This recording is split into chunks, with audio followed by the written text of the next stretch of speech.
Um, let's see, a brief history of me, if that's of any interest. I came to this country in 1971 and came to Davis for the first time in 1972 and moved here permanently in 77. And, you know, Davis has always had a very warm place in my heart for a stranger in a strange land. And Central Park, I'm afraid, has cemented that. And I doubt that you'll ever get rid of me at this point. But anyway, here's a brief history of Central Park.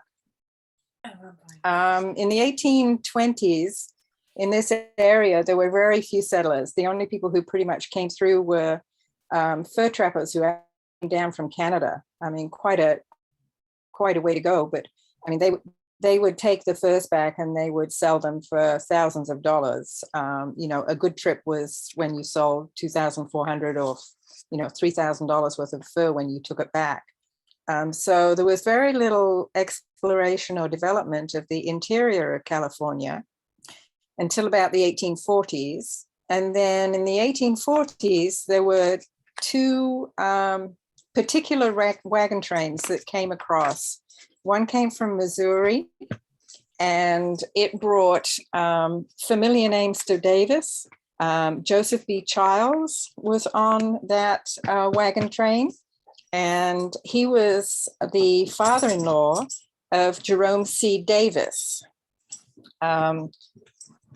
So they came out here and applied for land grants, and from this land plat picture of the original Davisville, you can see that the Jerome C. Davis farm was, it was actually quite extensive. This railway junction here was taken out of his farm property, and it went many, you know, quite a distance. The other wagon train brought other famous local people to town, and it came through the Santa Fe region, and it brought the Vaca and the Pena families, who are old land grant families for the region. Other names that may be familiar is Wolfskill. It was one of the original land grants also. So there was very little settlement. There were just the land grants and the farms. In 1868, Davisville was founded, and this is the original land plat for the development of Davisville. 1868 was also the year that the California Pacific Railroad was developed on the land of the Jerome C. Davis farm. It was also the year that the public school system for Davis was developed. And it was the charter year for the UC land grant college system. And at that point, UC Berkeley was coming over to Davis, and they were using it as an agricultural educational space, the farmland here near the Jerome C. Davis farm. And in 1906, that was officially taken over by UC Berkeley as the university farm for UC Berkeley. So it all sort of came together to produce what we have and where we are now. In the original land plat, you can see that it's all divided up just into housing units. And the street names are quite different. This is now our first street. This is second, this is third, and this is fourth. This is Ash Street is now B Street. Cherry Street is C Street. So this was the original land plat. And the original layout, they decided that this area here, these 4 blocks here, would be donated to produce a school. And you can see that this is B, this is C, this is third, and that is where Central Park is. So that was the origins of the land that eventually became Central Park. This is the first school that was built there, and it lasted from 1870 to 1903. It was a 2-story multi-grade school taught by 2 teachers. By 1903, the population had expanded, so they had built a new school, and you can see the 2 different entrances, and this divided the grade levels up, and it was still a 1-room school with multiple teachers. Unfortunately, this burnt down in 1918, and at that point, the school district and the city built a beautiful Spanish style building on that same lot at the corner of B, 3rd and C. And it was the elementary education for the district for up until 1950. It was a sole elementary school. My husband actually attended the school when he was little. Eventually, new schools were built, like North Davis was built in 57, Pioneer was built, Valley Oak was built. And so this became less used as a school and more as a community center. And we had dance classes and community meetings and those kind of things at the school. But it was torn down in the 60s, and we ended up with an empty parking lot there. It was just barren. This is an early picture of Davis to give you some idea of what's going on as the city developed. This is the Osteen North Campus section of town. So this is Anderson, and there's just nothing the other side of it. This is College Park, and this is the Howard Way entrance into the university. This is what is now City Hall and the Civic Center pool. This was the new high school that was built. And one thing that's very interesting is that the main arterial transportation from west to east was Highway 40 at this part of the state. And Highway 40 came through Davis. I can find, there's my cursor, came through Davis. This is Russell. 5th Street did not go through. It turned right onto B Street. You turned left onto 1st Street, and then you went under the Richards underpass, and what is the frontage road for 80 now was the original US 40. So the main traffic went through Davis, which also helped in its development. The main west-east traffic went through Davis. This is temporary housing put up for servicemen coming home from war. The population of Davis tripled in about 5 to 10 years post-World War II. Here is the school on the school site, and here is Central Park as it was configured in the 40s. Part of the New Deal were the WPA projects, and the main Davis project for the WPA was the Central Park development and refurbishment. And this is when those sycamores went in. There were 32 sycamores planted, and the bathroom building that is now being preserved was put in. So that made permanent the Central Park. Now we're going to fast forward to 1986. At this point, the school has been bulldozed, and the area between 3rd Street and 4th Street is nothing but dirt and asphalt. And depending on the time of year, it's either dust or puddles. And there were multiple ideas raised between 1966 and 1986 about what to do with it.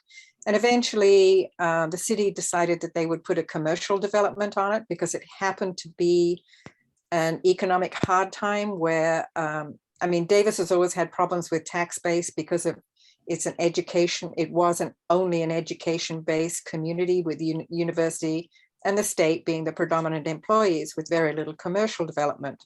So it was felt that if that was commercially developed, it would add to the tax base for the city. A group of people decided that that might not be the best thing, and that perhaps it should be an opportune time to extend the WPA work of the Central Park that was there. And so they put a Measure S on the referendum, and Measure S was to extend Central Park from its 4th Street termination and close 4th Street, move it all the way and extend the park all the way down to 3rd Street and put in a community building, which was the original 3rd and B building, which is now the Bicycle Museum. The campaign, this is the original drawing for the commercial development. This is the corner of 3rd and B, and this is where you would have walked into it. So it looks quite different there. The campaign got pretty heated. As you can see, I'm not quite sure the the connection here between Poltergeist 2 and Vote No on S, but it was very hard fought, and parents had no trouble in using their children to get sympathy for the project. And then it actually passed. And in the early 90s, in 1991, a public garden was put on this side of the lot. You can see here that the 3rd and B building has been put in, and you can see the remnants of the public garden. This is the remnants of a rose garden that was put in. These are flowering plums. These are the palm trees. And this end here is where, it's just deteriorated to dirt and a few weeds at this point.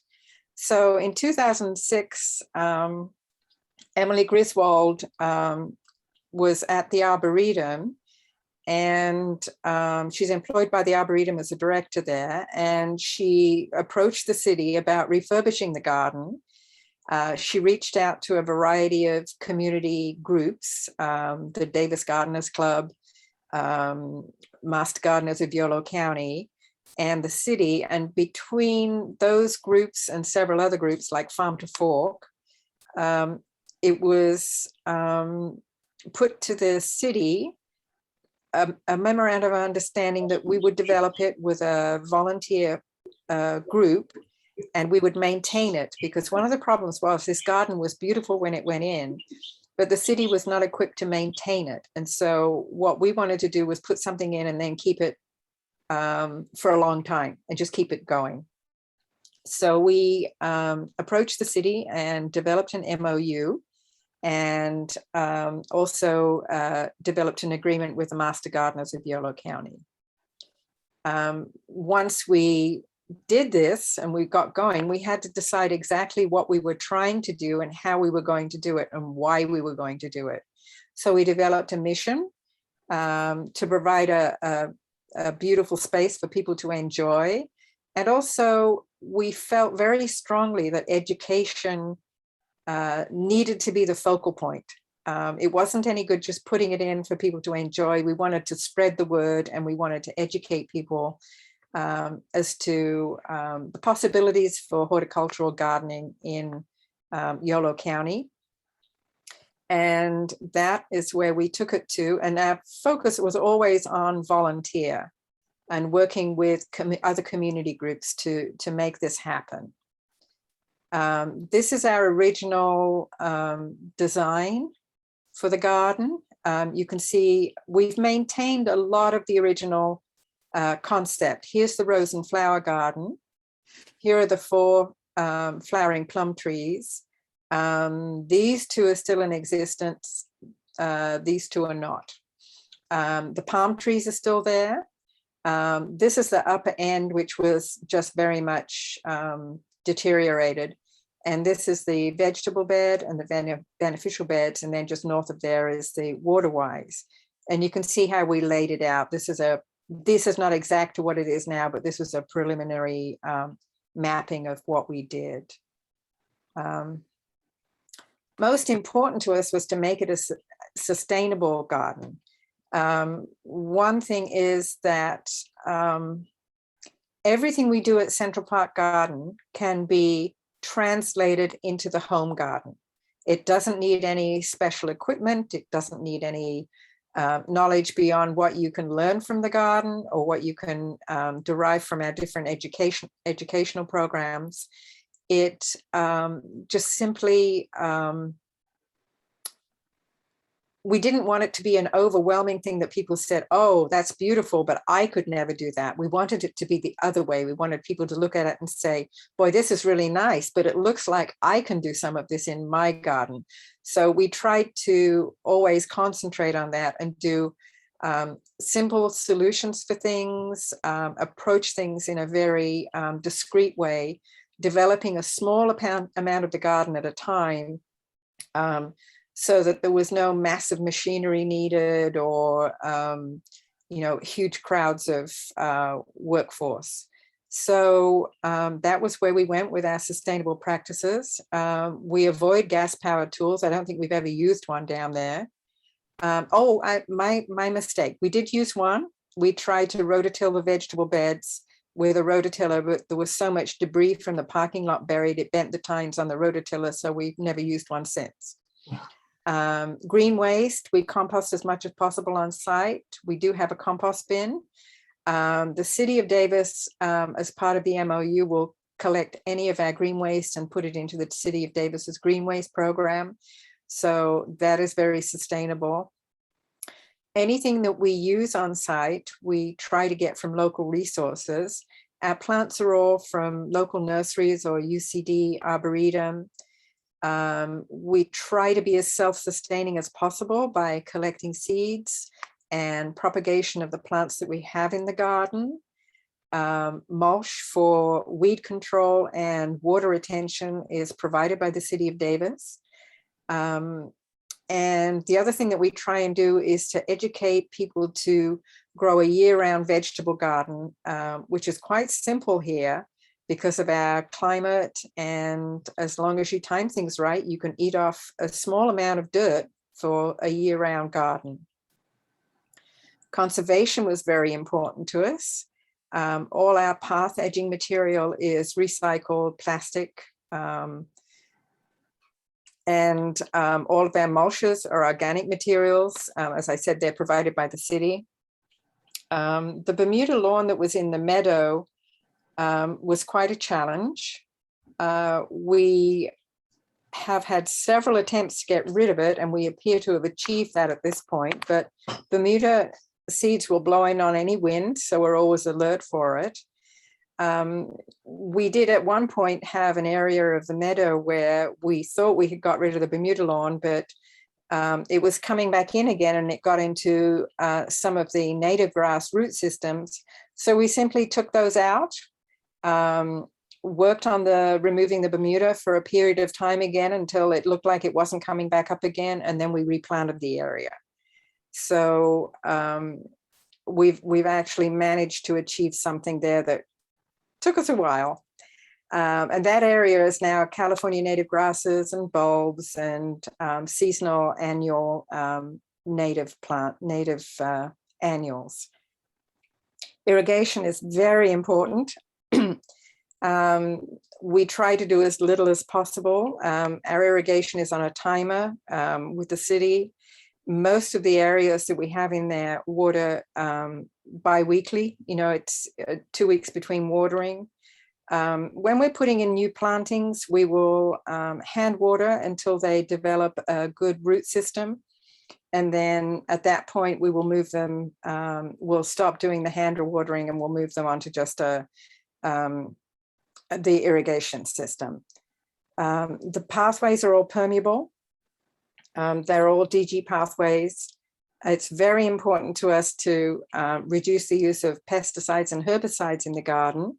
So we work with the Integrated Pest Management Program protocols that are available through the UCD Integrated Pest Management website, which is a wonderful resource.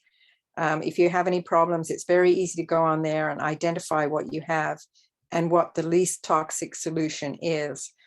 And that means least toxic to the environment, humans, animals, insects, birds, but most toxic to the thing that you're trying to deal with. So that has been very, very effective in the garden. And over time, the city has tended to, now all of their parks are green parks. They're all on integrated pest management. And when we first started, it took some time for them to understand what we were doing and how we were doing it, and to trust us, because this was a purely volunteer organization that they had no experience with. And so we were very straightforward with the city about everything that we did and let them know why we were doing it and what we were doing. And we are very grateful for the trust that we now have with the City of Davis for what we are doing down there at Central Park Garden. The big thing that we're trying to do is encourage it as a wildlife habitat area as well. for insect pollinators, birds, hummingbirds, migratory birds, California native insects, and it seems to be succeeding. This is what rose and flower looked like when we took it on. You can see that there are quite a few rose bushes still in here. Many of them were not recoverable. Some of them were, so we kept what we could. And when we cleaned it out, this is early stages. You can see the original boxwood hedge here is still in here. We've refurbished quite a lot of the roses. We've reestablished the center beds here with a focal point of an urn. We planted, as you can see here, this is a viburnum hedge. Whoops, sorry. That's a viburnum hedge in its early stages. And the idea was to create, particularly in this area, a garden room, so that it was a place to come and sit and enjoy. Here it is more developed. This is the 3rd and B building. This is an urn that was, the original urn was unfortunate. We have a public garden, and sometimes the public does not respect what we're doing, and that's okay. We'll fix it and carry on. And the original urn that was in there was broken one weekend, and this urn was its replacement. And I'll talk about that more later on. But as you can see, the garden is slowly developing. The hedge has developed now, and you do get a sense of being in a garden room in this area. We have lots of my favorite plants in here. We have a ribes. This is the viburnum that we use because it's one of the more compact ones, although we still have to trim it and we still have to keep an eye on its spread.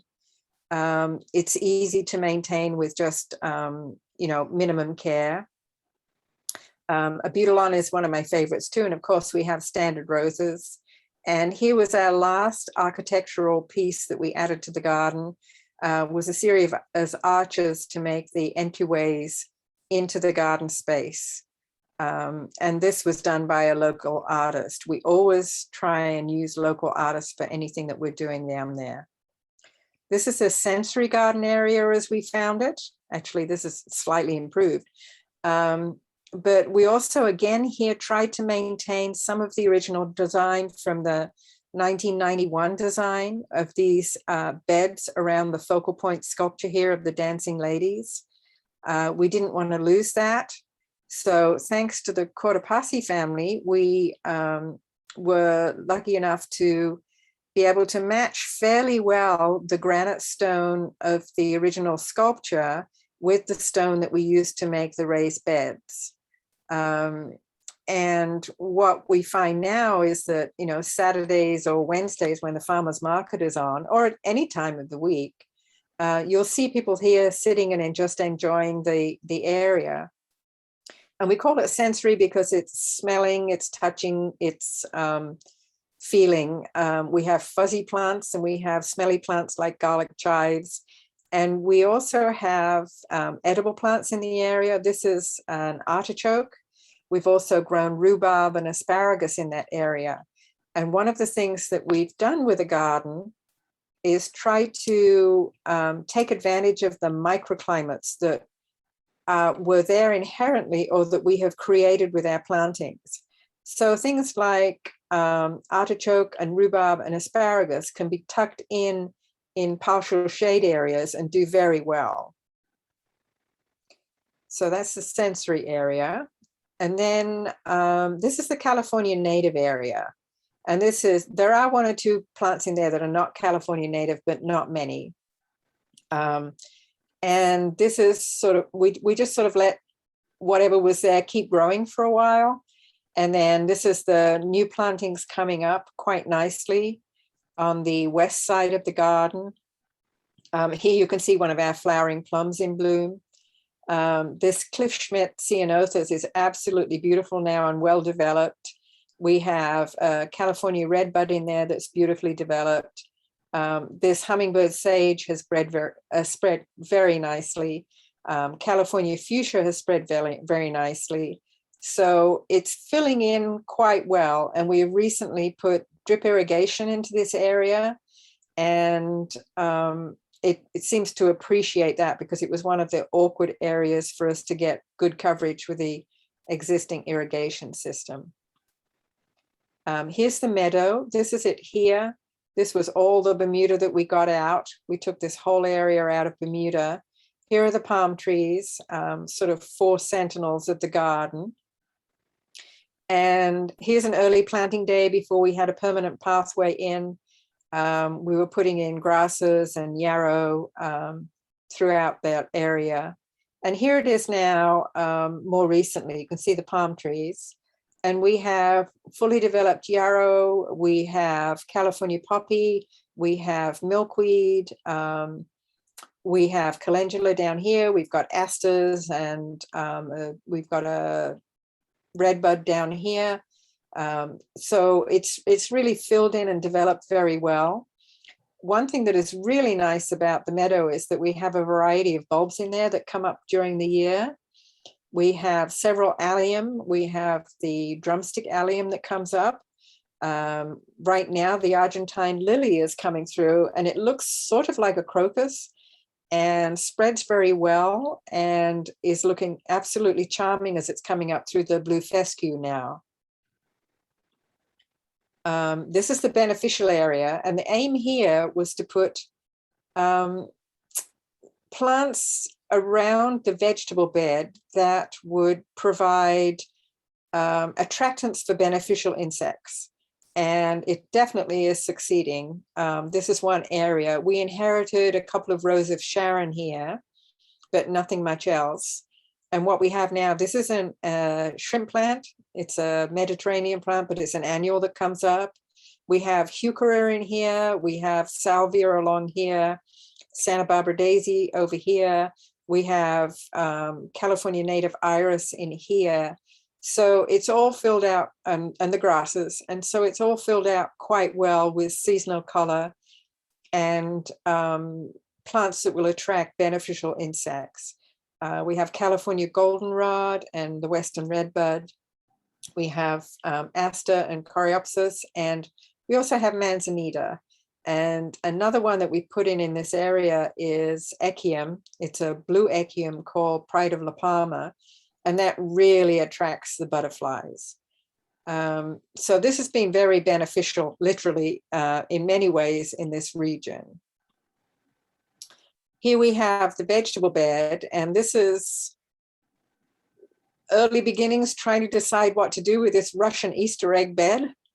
And here we're starting to develop it. We've used raised bed techniques without actually putting a raised bed in. We double dug the beds. We double dug these beds, and then we dug out the pathways where we wanted them. And that dirt was put on top of the beds, and then more compost and humus was added on top of the beds, so that the depth of the tilth in the beds became quite satisfactory. We put in drip irrigation access to each of the beds, and we have that runs off timers, so we can set each bed to a different cycle. And what we have now is more like this. This is the hand sculpture that's down in the beneficial bed. And at the moment, we don't have a lot of vegetables in, because the city thought at first with COVID that it would not be a good idea to have something that was an attractant for people to come and pick. So we didn't grow many vegetables at the beginning, but we're starting to put more in now. And we have seedlings that I have seedlings at home here that will eventually go in for the winter vegetables. We do green manure and cover crop processes. We make sure that wherever we've had a heavy feeder planted, such as tomatoes or corn, we follow that with a nitrogen fixing plant, such as an edible pea. That way we keep the garden replenished. I don't think I fertilized this bed for several years now, multiple years. and it still keeps producing good crops of whatever I happen to put in. The beneficial beds around it over time have shown, have really improved how this garden can be managed, because when we first started doing the garden, there were, a native bee was a rarity to see. Birds were rare. But now we have the sunflower, we grow a row of sunflowers along B Street, and that really attracts the birds in. And we have bush tits and lesser goldfinch, and all the warblers come through and collect in the sycamore trees right next door. And so what we're finding is that over time, I barely have any problem with the cabbage butterfly caterpillars anymore. I have very little problems with aphids. The birds have been doing the job for me. The only thing is that, you know, at times I have to sacrifice a little, because the finches do like to eat the beet leaves or the spinach leaves. And so they'll come in and they'll rip them to shreds. But, you know, that's mutually beneficial in the long run for me. So I'm happy to tithe some to the birds. Recently, we had a sunflower bee, a ground nesting bee, that had taken up home under our tomato plants. And it was fascinating to watch it sort of drunkenly go into its hole covered with pollen. And it's just marvelous to watch all the interactivity in a garden once you develop it as a sustainable garden with good practices. This is the waterwise area, and this is, again, something, you know, it had some plantings in it that we inherited. It had a flagpole and a magnolia, and this has been worked up over the years. There are very sunny patches, such as on the far northern end. So we have rosemary and salvias and Santa Barbara daisies here, and yucca. And as you go further around this side, it becomes more shady. So we have the hellebore in there. There are many plants that you can actually grow in this shade that are waterwise. You don't have to worry about the shade always having to water. Plants that grow in the shade do not necessarily need a lot of moisture. So here you can see we put in a dry stream bed. This is ideal for handling drainage in the area. There's a beautiful carex here that gracefully covers the edge of the pathway, which we love. So there are many ways to garden in a water-wise way without worrying too much about shade or sun. There are plants that will grow in all areas. We do have an annual open house and plant sale. Many of the plants are propagated from our garden or from seed. We usually collect seed and give away packets of seed. We always have a ton of nigella seed and sunflower seed from the garden. And the other wonderful thing about the open house is that, as I said, we team up with a Master Gardener program, and we have Master Gardeners who come and staff information tables for all of the regions of the garden. So if you have a question about one of the plants in the garden or one of the plants that you're considering purchasing, we have knowledgeable Master Gardeners there to let you know just how to grow it, where to put it in the garden, and lots of information. And this is our basic financial support for the whole year. We definitely run it on a shoestring. We celebrated 10 years in 2016, and so we decided we'd keep going and see if we could make it to 20. One thing we tried to do, as I've said before, is the artworks, and this is the dancing lady and the arches. And then this is the hands down in the beneficial area. This is called Mediation, and it was dedicated to a nonprofit lawyer in town called Tom Frankel, and that's something we inherited. This is Mark Rivera's beautiful Flutter and Hum sculpture that is the centerpiece of the rose and flower garden. And what he's done is he's put on the urn the flowers and the butterflies and hummingbirds that are attracted to that area of the garden. This is Bellipede. This was commissioned from the artist Fiducci, and it's perfectly designed for children. It is of a height where we don't need to put any padding underneath it if they fall. It's a very specific height. Every piece of mosaic in here, the edges have been sanded so that there are no rough edges. Every piece of it is curved, so there are no sharp edges for children to hurt themselves on. And it is just open for any child to get on and use their imagination and do whatever they want. And that is Bellipede. We've also tried to include artwork into the humdrum. These are our notice boards. This is the one down in the vegetable area, and it has a vegetable theme. It's got pumpkin and corn and sunflowers on it, and beneficial insects up in here. And then on the practical side, we put up our announcements for the Master Gardener workshops, a map of the garden, and any other events or information that we have. This is a sundial that's in the meadow. I mean, you can see how the meadow looks so beautiful now compared to a Bermuda grass lawn. This is blue-eye grass here and yarrow, and it's just gorgeous. This is spring. I just love the meadow in spring.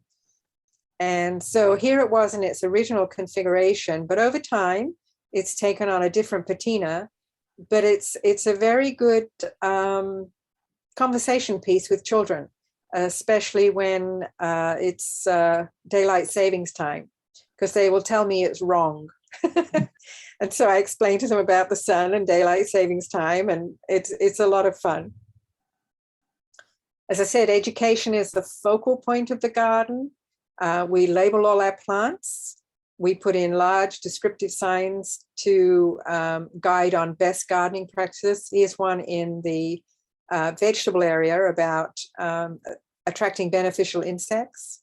When we do things seasonally in the garden, such as cut back the grasses, it can look rather drastic to someone who's not aware of what we're doing and why we're doing it. So we will put a single sign in front of the grasses that says, this is so-and-so grass, we're cutting it back. This is, the maintenance treatment for this plant for this time of year.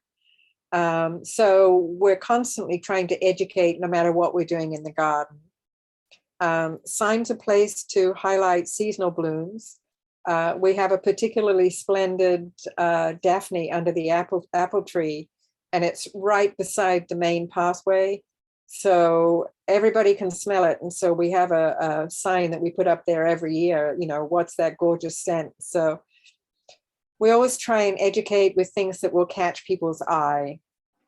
The annual open house is part of our education program, as I said.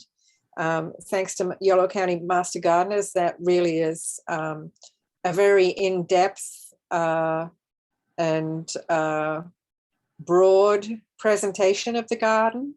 They'll give growing advice. And we also have demonstrations for drip irrigation installation and how to compost chicken manure also, because a lot of people have chickens in Davis. So that's a good piece of education. Monthly education events are usually taught by Master Gardeners. They're on a hiatus for now until COVID is resolved. But our normal pattern was to have 2 education meetings per month on a Saturday morning. And we would try and do one of them to cover the basic needs of the garden at that time of year, such as dormant pruning or rose pruning or planting winter vegetables, when to put in California native seed annuals, those kind of things. And then we would also try and do something that was specialized in some way, either a specific class on growing iris or growing succulents and cacti or orchids and or indoor plants, something like that. We've had a demonstration of how to make your own tufa containers for creating pots. So we try and vary it. to meet the, interests of the community. We do seasonal garden tours of the garden. That's also a program that's on hiatus. We were doing sort of a spring, summer, winter, fall, winter tour. We're still on Facebook and Instagram, and we constantly post about what's blooming in the garden and what the activities are in the garden. One thing that we've been focused on while on hiatus is developing a full plant list of all the garden areas with full descriptions of botanic, common name, seasonal growth, seasonal bloom, water needs of all the plants in the garden. And this will eventually be on our website. So someone will be able to go to the garden, see a plant, go to our website, and have a complete picture of where to put the plant so that it becomes, there'll be indications as to where to put the right plant for the right place. So that is slowly being developed, and we're getting close to finishing that. Educating the community through the workshops is one way we teach, but then another thing that we do is a garden steward program where interested community members, we don't ask for any experience, we don't ask for any knowledge, just interest and enthusiasm. They can sign on to the garden steward program, where we give a series of, it's usually 4 Saturday mornings in the garden. Part of it is lecture, part of it is hands-on, and they get to know the garden. And then part of their commitment to the garden as garden stewards is to come and work on some of the work days that we have down there, which are every second Saturday normally. And then we will meet with the garden stewards or the master gardener leaders if we have master gardeners who've signed up. And we'll go over the projects for the day and what we'll be doing. And then the garden stewards and the master gardeners will go out into the garden, and they'll show and teach the community members as they work in the garden how to take care of things. Which, I mean, we've had a lot of success with that. A lot of the people who have come to more permanent roles in the garden have been volunteers that have come just for one work day, and then they've kept coming back. So it's been very successful program. Here's one of our garden steward training groups. Here are some of our master gardener classes. This was on winter vegetables. This was on dormant pruning and the care of dormant fruit trees. We wouldn't be anywhere without our volunteers, from master gardeners to community members. This is actually somebody that my husband went to high school with.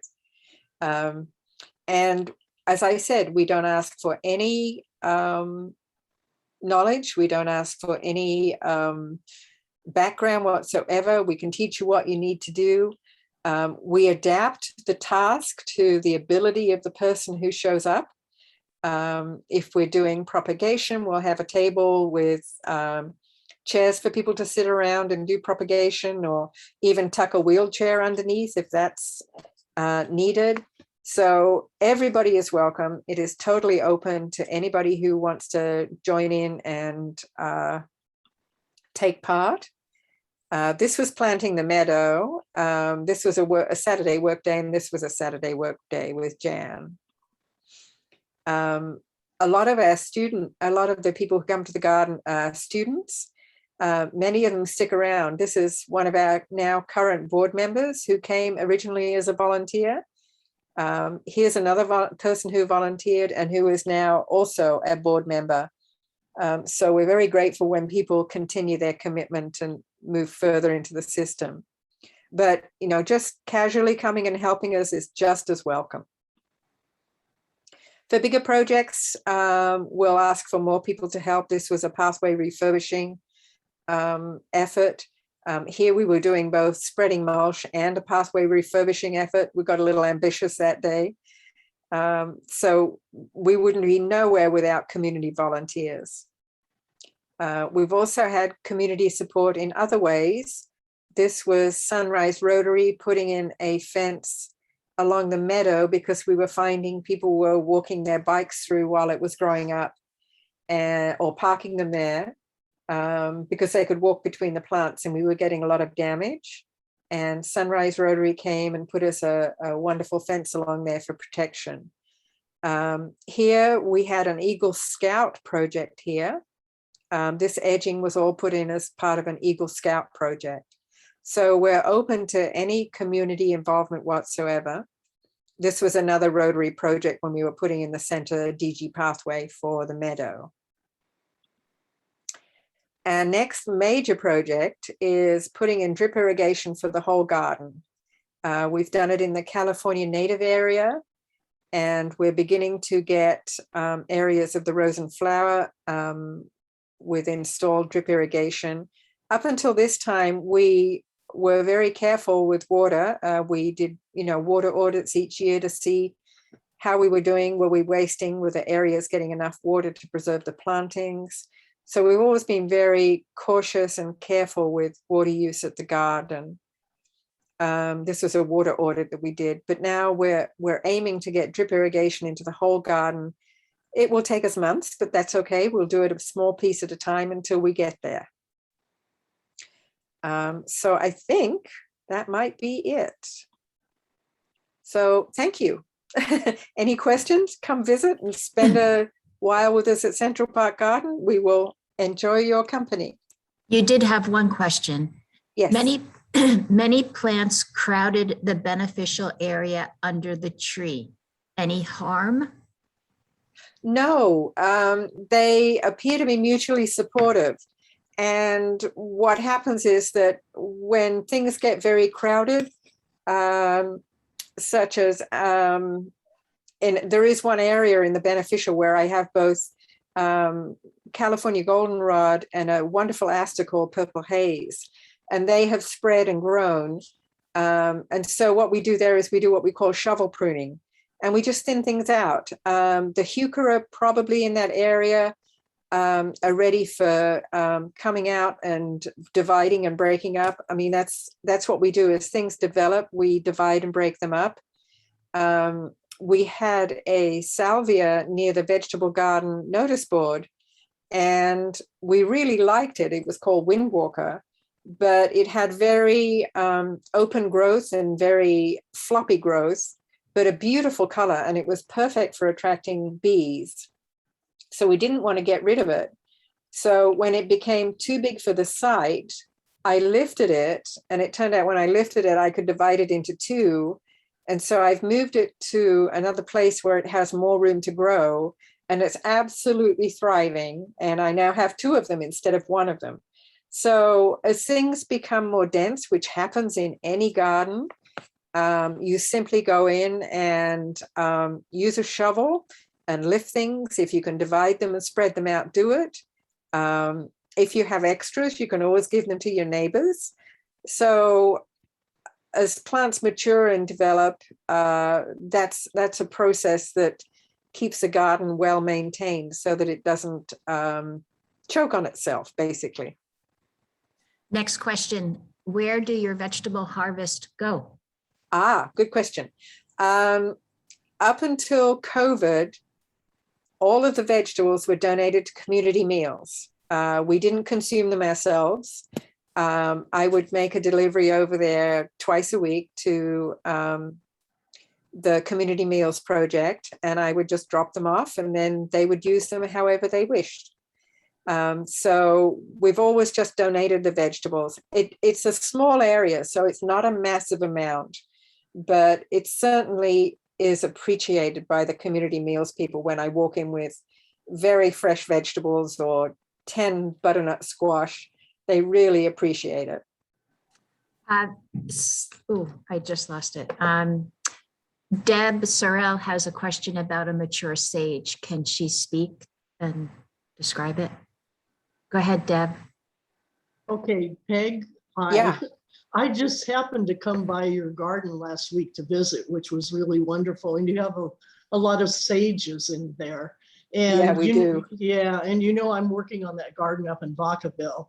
There, yes. It's been like since 2016 since that garden has not been attended. So there's one yucca left, and there was one sage that's taller than I am. It's a Santa Rosa Island sage. Okay. And Okay. and it the only water it was getting was whatever happened during the winter. So it's very tall and scraggly, and it looked very dried out, like it maybe was dead, but we would put some water on it and it just came roaring back. Now my question is, all of the new growth is on the top, and it's let's see, I'm around 5'4", so it must be around 5, 6, or 7. And I want to know how much I can cut it back each year to get it back to sort of a normal size. I'm afraid to cut it all at once. Yeah, you wouldn't want to do that. What I would do is, identify where the nodes are on the stems, and cut it back at about 1/3, and then see where the new growth comes in. Right. And then just step it back from there until you get it where you want it, and allow it to regenerate in between cuttings. Great, thank you. That's exactly what I was thinking. I just wasn't sure how much, but I thought I was going to have to cut it back in stages. So that's perfect. Yeah. I mean, I would take it back by about 1/3, but I wouldn't do any more than that until you see where it's going to regenerate. Yeah. The other thing we're going to do is take some the new growth, the stems that are really, they're not woody. We're going to propagate off of those because it's an historical garden. And that was planted by the last caretaker. So we want, when that one goes, we want to be able to plant back the same one that he had there with new cuttings. Right. Yeah. I'm about to thin out the California goldenrod and the purple haze aster in my area of the garden. Would you have a use for any of that? Yes, aster especially. And he didn't have goldenrod in the garden, but we're going to be probably next year being able to expand that garden. It's around 900 square feet. Okay. And so any extra plants you have, I'll take. Okay. Yeah, great, thank you. And I'll have a look and see if any of that hummingbird sage is, I mean, it spreads so beautifully in the California native area, and usually we have to sort of shovel prune that as well. So I'll have a look and see if any of that's available for you. That's great, because that's one of the ones we're going to plant also. Okay, good. Great, Deb. Thank you, Peg. Last question. How much is the annual budget of the garden, water consumption, etc.?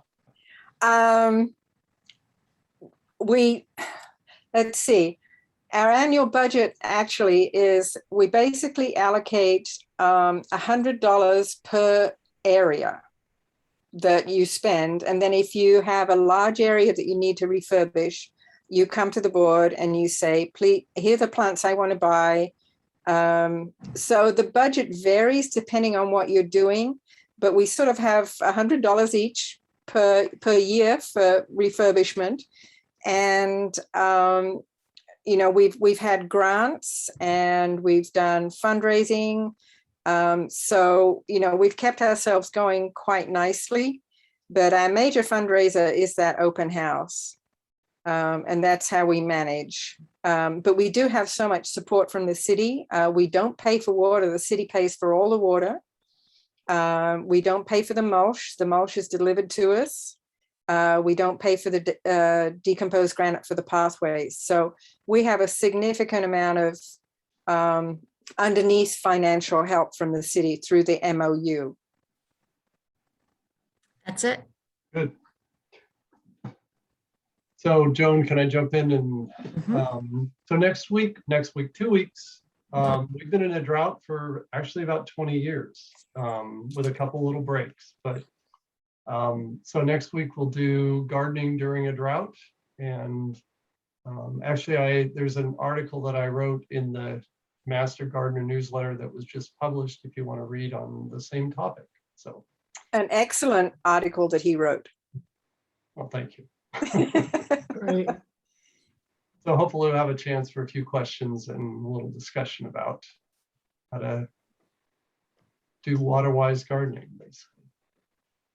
Excellent, Mike. Thanks, Peggy. Good job. It was really interesting. I like the history. Yeah, Yeah. that's great. Is what you've Sorry, done. I was a little late. I was too busy making sure I had it all in my head. Okay, bye, everybody. Bye, everybody. Thank you, Peg. Thank you. Thank you, Bye-bye. Thanks, Peg. Peggy. Appreciate it.